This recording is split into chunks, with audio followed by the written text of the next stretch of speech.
시청자 여러분 안녕하십니까. 경기도의회 쟁정토론 맞수 진행을 맡은 김준일입니다. 78대 78. 지금까지 이런 숫자는 없었다. 제11대 경기도의회 선거 결과 정확하게 더불어민주당과 국민의힘이 동수 의석을 가져갔습니다. 소수 정당 하나 없이 완충지대 없이 여야가 동수를 가져가면서 상당히 대립이 격화되고 있다는 지적이 나오고 있습니다. 그래서 오늘 특별히 준비를 했습니다. 협치는 가능할 것인가? 6일 지방선거 끝난 지 5개월이 되고 있지만은 지금까지 경기도의회의 모습은 대립 그리고 반목의 모습이 아니었나 이런 지적들이 나오고 있습니다. 그래서 각 당의 중요한 직책을 맡으신 분들 모시고 협치 가능성 그리고 어떤 쟁점이 있는지 살펴보도록 하겠습니다. 먼저 더불어민주당 소개하겠습니다. 경기도의회 교섭단체 더불어민주당 수석대변인 황대호 의원님 나오셨습니다. 안녕하세요. 네, 안녕하세요. 그리고 야당이죠. 경기도의회 교섭단체 국민의힘 부대변인 김현석 의원님 나오셨습니다. 안녕하세요. 네, 안녕하십니까?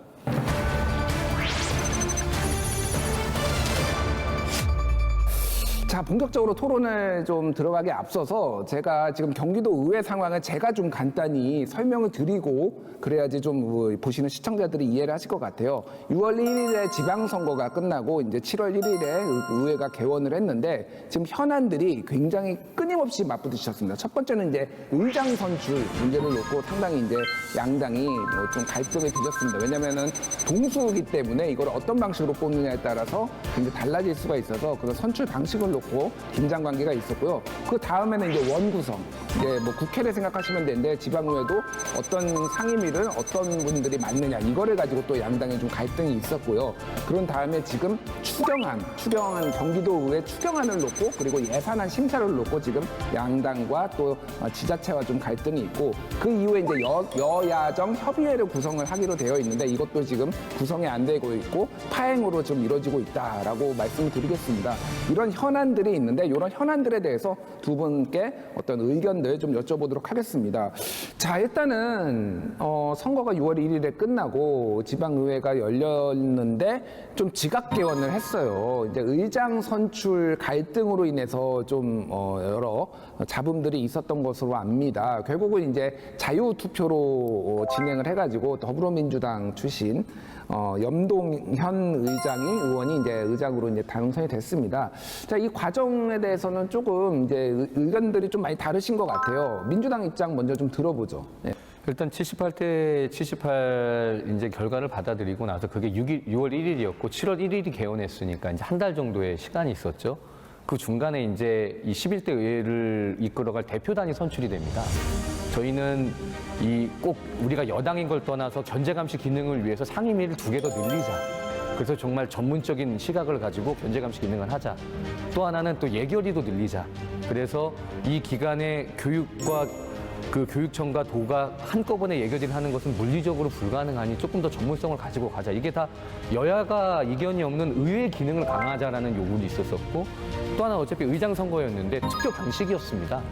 어쨌든 투표 방식을 저희는 고수했었던 거고 이제 대망의 투표날 당시까지도 사실 예정된 투표 시간보다 좀 늦게 투표가 실제 진행됐지만 우리 파트너인 국민의힘을 존중해야 되기 때문에 끝까지 기다리고 배려해주는 모습을 보였고 그런 과정 쪽에서 우리 남종섭 대표단의 이 처음부터 지금까지 이어지는 기도는 어떤 이런 독자 강행이나 일방적인 그런 구조는 절대 용납하지 않겠다. 국민의힘을 파트너로 두고 늘 이 의회 중심의 어떤 견제감시 기능을 제대로 하자라는 걸 최우선 가치로 두자. 그렇게 협의를 쭉 진행해 왔다. 이렇게 말씀드립니다. 사실 이 의장 선거의 어떤 뭐 얘기가 나온 부분은 우리 11대 전 10대 마지막 때 지금 어떤 일반적으로 뭐 국회나 다른 지자체를 보면은 다선 그리고 연장자인데 경기도에는 연장자 우선이 있어요. 그 당시에 양당의 어떤 의장 후보군들을 봤을 때 그대로 뭐 동수면은 솔직히 국민의힘이 유리했다 해서 뭐 당시에 뭐 10대 의회에서 그거를 회의 기준을 개정하려고 했지만 민주당 쪽에서도 우리 국민의힘의 반발에 대해서 수긍하셔서 그 부분은 정리하고 안 하는 걸로 한 다음에 11대 의회에서 투표를 하는 걸 했습니다. 또 그런 대립적인 부분도 어찌 정당 내에서도 생각이 다른 부분도 있고 뭐 다 똑같이 뭐 생각을 할 수 없는 거지 않습니까? 그래도 어떤 거국적인 가장 우리의 목표는 뭡니까? 도의원으로서 도의회를 잘 이끌어갈 부분이 책임이 있는데 그 부분에 대해서 서로 뭐 우리 당만이 아니라 156명의 도의원 전체가 같이 그걸 생각을 하고 네, 일을 했으면 좋겠다 그런 생각입니다. 한 지점을 한 번만 복귀해 보면 아까 이제 우리 김현석 의원님 말씀해 주셨지만 처음에 이제 11대가 개헌하기 전에 그 조례 개정할 그 논란이 있었었어요. 그래서 지금의 연장자에서 다선으로 개정을 하는 그건 이제 10대의 권한이니까. 하지만 남용수 대표께서 그런 꼼수 부리지 않겠다. 우리는 11대 때 가서 어떤 방향이든 논의하겠다. 그때 강수 대표님이 조례 개정을 하지 말아달라면서 요구하셨던 게 78대 78은 권력의 힘을 나눠가져야 되는 거 아니냐. 그래서 전후반기를 나눠서 갖자. 그리고 의장을 가진 쪽이 상임위의 균형을 좀 맞춰서 권력을 배분하자. 그게 아니었는데 이제 11대 때 들어오다 보니까 여러 가지 정무적인 상황 때문에 원래는 전후반기를 나눠갖기로 했었어요. 협의를 통해서. 이게 협치 아니겠습니까? 근데 어쨌든 투표를 가야겠다라는 입장이셨고 결국 또 투표를 했지만 또 그런 결과에서 보면 이것도 어느 협치의 모범 사례였다. 저는 그렇게 생각합니다. 저도 뭐 남종석 대표님께서 지금 황대호 의원이 말씀하신 것처럼 뭐 10대 마지막에 그런 해프닝이 있었지만 결국 진행하지 않은 부분에 대해서는 우리가 잘 결단해 주셨다.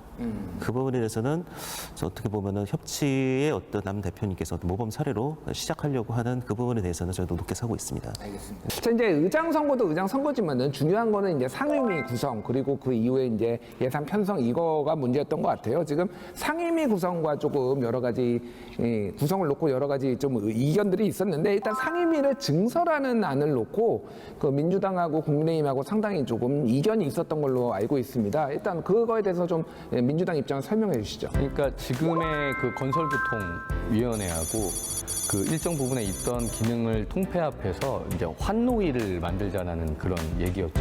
이제 국회에도 보면 이제 환경노동위원회가 있습니다. 또 하나는 그와 연동된 게 예산결산특별위원회를 그 교육위원회를 기능을 하나 따서 좀 분리하자라는 내용이었습니다. 근데 교육청 예산이 거의 20조가 넘어갑니다. 30조에 육박한데 이걸 물리적으로 하루에서 하루 반나절 이틀에 다 심사를 할 수 없어요. 그 피해는 경기도민한테 오로지 돌아갑니다. 이것은 꼭 지금의 상황만 정무적으로 볼 게 아니라 나중에 어떤 진보교육감이든 보수교육감이든 어떤 정권이 들어와도 의회 경제감시 기능을 강화하는 것이거든요. 근데 이제 이것이 조금 원활하게 논의가 안 되는 거예요. 그래서 저희가 수없이 안을 좀 사실 제시했었습니다. 근데 이제 그것이 받아들여지지 않는다면 어떤 대안이나 어떤 것들을 좀 제시하면서 이렇게 건강하게 협의가 지속됐으면 좋겠는데 우리의 기능과 권한을 강화하자는 이 주장이 받아들여지지 않는 건지에 대해서 조금 의문이 있었던 건 사실입니다. 알겠습니다. 국민의힘 입장이 좀 궁금합니다. 이거에 대해서 어떤 반대, 어떤 식으로 이제 반대 입장이 나온 건지 좀 설명해 주시죠. 상임위 증설 부분이랑 이제 예결위 분리 부분 이게 7월 어떻게 보면 언론에서 보도된 것처럼 의장 선거, 상임위 신설, 예결위 분리 어떻게 이 부분이 어쩌면 지각개헌의 뭐 큰 원인이라 지목이 된 부분이 있습니다. 일단 의회를 한번 진행해 보고 왜냐하면 경기도 의회가 지금 이제 지사님 더불어민주당 그리고 교육감님도 성향이 좀 지사님하고 궤가 다르기 때문에 이 부분에서 우리가 한번 본예산까지 해보고 나서 해야 되는 게 맞지 않겠나 개인적으로 그런 생각이고요. 왜냐하면 꼭 우리가 보면 조직을 늘리고 이런 부분들이 어떻게 보면 다 예산이고 조직을 늘려야 되고 공무원 조직을 늘려야 되고 이런 부분이 결부되어 있지 않습니까? 같이 그런 걸 고비를 하기 위해서는 뭐 민주당하고 계속 얘기해야 되겠지만 7월 이 의장 선거 이런 시점에서 그 부분 논의가 하기에는 물리적으로 어렵지 않나. 그 부분은 계속 논의를 할 필요는 있다고 생각합니다. 네, 알겠습니다. 그러니까 추경안 얘기를 좀 의견을 좀 들어보겠습니다. 지금 추경안을 놓고 여러 가지 좀 잡음들, 이견들이 상당히 나오고 있어요. 이거는 뭐 사실상 파행이 되고 있다 이렇게 봐도 무방한데 일단 민주당 입장 좀 설명해 주시죠. 본회의 기간에 이것을 통과시키지 못하고 추경을 통과시키지 못했다라는 전례는 지방의회에서는 망신입니다. 그런데 저희가 왜 자꾸 국민의힘 당론으로 받아들이기 힘들다라고 하는 것은 이것이 당론이었다면 9개 상임위에서도 일괄적으로 통과가 되지 말았어야 합니다. 이유는 이겁니다. 민주당이 209억 꼼수 예산을 편성했다. 버스 유류비 증액. 또 하나는 소통의 부재에서 늘 경기도가 국민의힘을 패싱하고 있다. 그래서 지금 파행의 그 이유고 우리 민주당이 학생들 예산을 볼모로 잡고 있다. 이게 세 가지예요. 국민의힘에서 주장하시는 게. 팩트 체크를 해보면 지금 버스 유류비 예산은 그 버스 총파업이 예고돼 있을 때 김동연 지사께서 그 새벽까지 밤을 새시면서 극적인 타결을 했죠. 그 버스 가스 연료 인상도 있었고 여러 가지 업계가 그 운송 횟수를 줄일 수밖에 없는 사안이었고 운송 횟수가 줄면 도민의 발목이 잡히니 그래서 그것이 그 이후에 편성이 돼서 원래 도시환경, 도시건설위원회에서 심의를 받았어야 됐는데 도시건설위원회가 파행이 됩니다. 그래서 예결위로 바로 올라와요. 그것은 경기도의 입장입니다. 그러니까 민주당의 꼼수가 아니에요. 경기도가 입장을 내면 저희는 심의하는 거예요. 그러니까 여당, 야당이 있죠. 그럼 그것이 정말 정당한 예산인지 아닌지는 우리 김현성 의원님과 저같이 이 자리에 맞대서 권한을 가지고 심의하면 되는데 그것 자체가 꼼수라고 의회를 지금 파행시키는 것이고 그러니까 자꾸 집행부가 어떤 소통의 불안나 집행부가 안건이 올라오면 경기도 민주당과 연동해서 의회를 파행시키는 나쁜 관행이 지금 계속 벌어지고 있고요. 또 하나는 학생들 예산을 볼모로 잡았다고 이렇게 말씀을 하셨어요. 저희가 340억 감액 의견을 냈는데 이것도 조율이 가능합니다. 민주당은 분명히 말씀드리지만 이견이 있으면 조율이 가능하다는 말씀을 드렸는데 학교 스마트 단말기 보급이 2,700억입니다. 3,400억 중에 2,700억입니다. 정정해드리면 그것은 연내 집행이 불가능합니다. 내년에 집행을 하게 되죠. 그래서 추경에 굳이 담을 필요가 없다. 이견이 있으면 협의를 해야 되는데 자꾸 조금 협의장에 나오시지 않으니까 답답한 마음입니다. 알겠습니다. 뭐 여러 가지 말씀해 주셨는데 지금 그 209억 원의 꼼수 예산이다. 그리고 국민의힘 의회를 그러니까 의원을 패싱을 한다. 이런 부분들을 지금 하면서 지적을 하면서 국민의힘에서 지금 예산안 추경안 심사를 거부하고 있다. 그래서 제발 나와달라. 뭐 이런 지금 요지의 말씀을 해주셨습니다. 자, 국민의힘 입장 궁금하네요. 지금 패싱 당하고 계신가요 지금? 일단은 예. 어떻게 보면 이 부분 세 가지 안건 중에서 제가 개인적으로는 209억 부분에 대해서는 말씀드려야 될 것 같습니다. 209억이 어떻게 어느 기업에 어떤 식으로 지원될지에 대해서 들은 게 없습니다. 그래서 그거에 대해서는 지금 그 입장에서 국민의 입장에서는 그 내역도 모르는 상태에서 그냥 무조건 어렵다 어려운 거 압니다. 저희도 유류비 이 전쟁 여파에 서 올라온 거 알고 있고 209억 어떻게 지급되는지 당장 어려우니까 돈 주세요 승인해 주세요. 그러니까 우리 도의 입장에서 그냥 승인을 할 수 없는 겁니다. 최소한 이거에 대해서 사실 설명 못한 서류라도 좀 해서 200억을 어떻게 쓰겠습니다. 그런 거 없이 그냥 무조건 승인해달라. 이거는 저희 도의 역할이 아니라는 거죠. 최소한 뭐 집행부에서 이런 식으로 209억이 어떤 식으로 할 거니까 좀 사전에 설명을 하고 그런 부분이 필요하다고 봅니다. 저희도 뭐 1,400만 도민을 위해서 일하고 있는 상황에서는 뭐 여든 야든 뭐 지사님의 정책과 상관없습니다. 도민의 이득을 위해서라면 저희도 충분히 귀가 열려 있는데 이 209억에 관해서만큼은 아무 깜깜한 상태에서 그냥 무조건 어려 승인하는 이건 아니라고 봅니다. 근데 뭐 제가 민주당 입장에 대변하는 거 아닌데 아까 전에 황 의원님 얘기로는 뭐 209억 원에 대해서 무조건 하자는 게 아니라 승인해달라는 게 아니라 논의를 해보자. 왜 그러니까 들어오질 않느냐 뭐 이런 주장을 지금 하신 걸로. 논의라는 부분이 최소한 저희는 예결위원회 소속으로 뭐 소위에서 뭐 6명의 의원들이 할 게 아니라 최소한 예결위원회 전체 있는 데서 논의를 했어야 되는데 그거 없이 소위에서 그냥 정리해서 넘기자라는 거는 글쎄 예결위 자체에 대해서 어떤 무시 패싱 아니냐 이렇게밖에 볼 수가 없다는 거죠. 최소한 예결위 단계에서 논의했어야 되는 겁니다. 소위가 아닌. 한 말씀. 알겠습니다. 황 의원님. 그러니까 그 소위에서 통과된다고 해서 그게 절대적인 권한을 갖는 게 아니고요. 소위 심사안을 다시 예결위에서 심사하게 됩니다. 그러니까 충분히 필터링할 수 있는 건 있고 소위가 구성되자마자 정회를 하죠. 그럼 경기도의회에서 예산심사는 정말 첨예하게 각 국장과 과장님들의 쟁점 사안들을 와서 설명을 듣습니다. 소위에서. 그리고 그 소위에서 그 대표로 나온 의원들이 각 당에게 전달을 하고 또 비공개 회의를 하고요. 그럼 소위에서 결정된 게 끝이냐? 그게 아니고 예결위에서 또 의결을 합니다. 전체 그러니까 그런 구조가 하나 있다는 걸 말씀드리고요. 사전 보고를 안 해서 우리는 용인할 수 없다라는 게 이제 일관된 기조세요, 국민의힘에. 근데 그러니까 입법권, 사법권, 행정권이 상권 분립이고요. 제가 하나만 예를 들면 윤석열 정부에서 지역화폐 예산 전액 삭감을 했습니다. 정부 아니죠. 그렇다고 민주당이 국회 보이콧을 하지 않아요. 자, 삭감이 됐으면 삭감이 된 대로 국회에 와서 치열한 토론을 통해서 이견을 좁히는 것이죠. 자, 209억이 그 파업이 종결되는 그 시점에 제대로 보고가 이루어지지 않고 예결위로 넘어왔습니다. 상임위도 파행을 당했으니까. 그러면 소위에서 논의를 해서 전체 예결위 의원님들의 심의를 다시 받으면 되죠. 그런데 자기가 소통을 안 했다 그래서 들어오지 않겠다라는 사실 그건 조금 논리가 예. 좀 빈약해 보인다. 저는 그렇게 말씀드립니다. 알겠습니다. 우리 김 의원님 얘기 짧게 듣고 다음 이슈로 넘어갈게요. 아까 뭐 얘기하셨지만 예. 이 어떤 예산 뭐 특위 과정에서 담당 공무원들이 와서 설명을 합니다, 보통. 근데 이번 2차 추경에서는 보이지가 않더라고요. 저희도 알고 싶습니다. 왜냐하면 통과시켜 드리고 싶고 하려면 뭔가 정보가 있어야 되는데 아무것도 진짜 백지 상태에서 하려니까 저희도 답답한 거죠. 최저 집행부에서 와가지고 국장님이나 과장님 와서 이게 이렇게 된 겁니다라고 설명을 했으면은 저희도 이런 사태까지 안 갔다고 봅니다. 예. 황 의원님 말씀 저희도 공감하는 부분인데 좀 더 그 부분에서 집행부에서 좀 더 의회에다가 종이 하나라도 좋습니다. 200억 어떻게 쓰여지는 겁니다. 이런 거라도 있어야 되는데 저도 예결이지만 아무 정보가 없었습니다.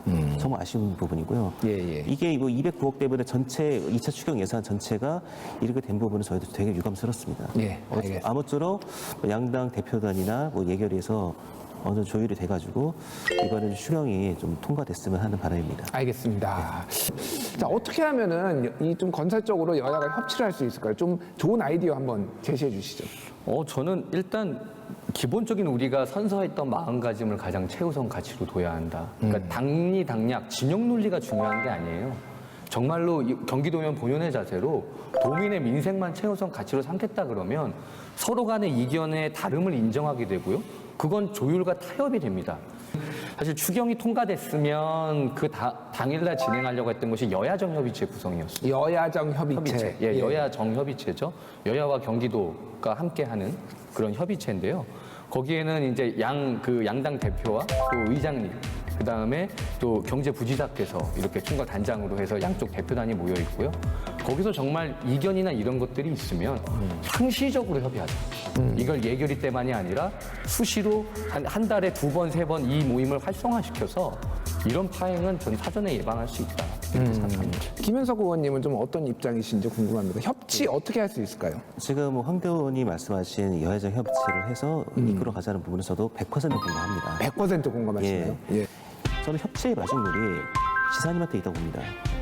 개인적으로 뭐 제안드리고 싶은 거는 아까 황 의원이 말씀하셨지만 한 달에 2번, 3번 이게 어떤 여야적 협치가 아니라 그냥 차단이라도 예. 우리 의장님 방에서 뭐 의장단, 양당 대표들, 뭐 경제부서 오셔가지고 이야기를 했으면 좋겠어요. 예. 뭐 중요한 주제가 아니더라도 이런 과정에서 서로 속내를 조금씩 드러내면서 신뢰의 토양을 쌓아야지 협치나 싹을 키우는 거 아닌가. 자, 경기도의 의회도 이제 여야도 이제 동수기도 하고 중요하지만은 또 이게 그러니까 지방정부, 경기도 지사의 역할 굉장히 중요한 것 같아요. 그래서 김현석 의원님께서 지금 김동연 지사에 대해서 조금 아쉬운 부분들 이런 것들을 지적을 해주셨는데 경기도에 좀 요구하는 것들이 여당이든 야당이든 있을 것 같아요. 황대 의원님부터 좀 얘기를 좀 들어보죠. 네, 그 김동연 지사님께서는 뭐 많은 분들 다 아시다시피 경제부총리와 기재부 장관을 하셨죠. 그 여러 가지 국가 요직에서 이 국가 곳간의 살림, 어떤 재정, 그다음 경제 이런 것에 탁월한 능력을 발휘하셨습니다. 그리고 굉장히 이 예산과 재정에 대해서 그러니까 꼼꼼하시고 경제 전문가시기 때문에 여러 가지 지금 그 생각하시는 정책 예산들이 지금 나오는 걸로 알고 있습니다. 예. 저는 그것이 비교적 도민의 눈높이에서 저는 입각해야 된다고 보고 민생에 직결돼야 된다고 봅니다. 여당이라서 무조건 공약 사업과 정책 사업에 힘을 실어줄 이유는 없습니다. 고르게 이번 올라오는 예산도 아주 균형성 있게 형평성 있게 저는 심사하겠다라는 말씀드리고 다시 한번 김동연 지사님께는 의회와 좀 진심 어린 소통을 통해서 조금 더 촘촘하게 정말 치밀하게 좀 세워서 좀 추진력으로 좀 밀고 나가셨으면 좋겠다 그렇게 생각합니다. 알겠습니다. 황 의원님 말씀하신 게 사실 김 의원님 말씀하고 별로 안 다른 것 같아요. 더 경기도에서 조금 더 의회를 존중해주고 좀 자주 만나달라 그 말씀하신 거잖아요. 자, 김현석 의원님 어떻습니까? 그러니까 보면은 우리가 양당끼리 얘기하고 협의할 때는 솔직히 크게 어려움은 없다고 봐요. 지금 황 의원님과 얘기할 때 보면 크게 뭐 방향성에 대해서는 저는 전반적으로 일치를 한다고 봅니다. 근데 이게 경기도가 끼면 이게 예산부터 해서 뭔가 안 풀리더라고요. 이것을 풀어가는 것이 정무인데 뭐 지사님께서 뭐 이제 중앙정부에서 경제부총리로 뭐 대학교 총장으로 조직 운영 경험도 많으시고 그런 부분들을 감안하시면 분명히 어떤 역량은 충분히 되신다고 생각하지만 그 역량이 지금 충분히 발휘된다고 보지 않습니다. 이 보석들이 많은데 이제 꿰지를 못하고 있는 게 정말 안타까워요. 이를 꿰는 게 정무고 그 부분은 지사님이 좀 더 많은 신경과 노력을 해달라. 알겠습니다. 예. 두 분 제가 오늘 토론을 진행하면서 두 분 말씀을 들으면서 계속 드는 생각은 아까도 말씀드렸지만은 굉장히 멀지 않다. 그리고 두 분이나 입장이 완전히 다른 게 아니라 사실 거의 접점이 있는 부분인데 이게 조금 사소한 문제로 조금 어려움을 겪고 있지 않나 그런 생각도 좀 듭니다. 자, 경기도의 협치를 위한 마지막 방안 한마디씩 듣고 오늘 토론 마치겠습니다. 먼저 황 의원님 말씀해 주시죠. 네, 제 슬로건이 이익 앞에 물러서고 책임 앞에 다가서자입니다. 정치인한테 도민이 주신 권한을 정말 최우선 가치로 두고 사용하는 것은 정말 막중한 책임이죠. 저희는 도민께 약속했습니다. 민생을 살피겠다고. 선거 때 어떤 어르신이 저를 붙잡고 그런 말씀하시더라고요. 자네, 정치인들이 필요 때마다 썼다가 필요에 의해서 가장 빨리 까먹는 두 단어가 뭔지 아냐? 민생일세.